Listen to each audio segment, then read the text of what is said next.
云林县政府向经济部争取570万的经费，要来改造市场哦。针对于市东保中乡的市场，佮有云林客的档要来进行改造，望可会当提供民众如何安全、卫生、佮舒适的市场。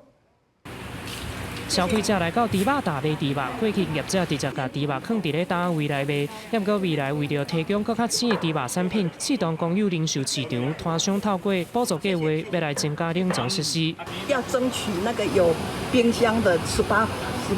的那个冷冻，整体起来又比较雅观，又比较新鲜。咱即卖市场就是讲，看我就过来活化嘛，活化，然后我们会设计一些，比如讲类似休息站啊，这样一寡你若惊忝啦，是讲老人。 市东乡公所表示，以市东公有零售市场来讲，这届有5个摊商通过补助申请，每一单会补助20万做单位的改善辅导。另外，嘛会针对公共空间的市场门口以上、公布栏等所在来做改善。就是环境吧，对啊，安放再亮一点。我们传统市场给人的印象就可能是比较脏乱，那卫生条件比较差，所以我们希望透过这个经济部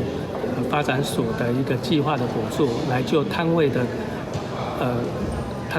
卫生条件、摊位的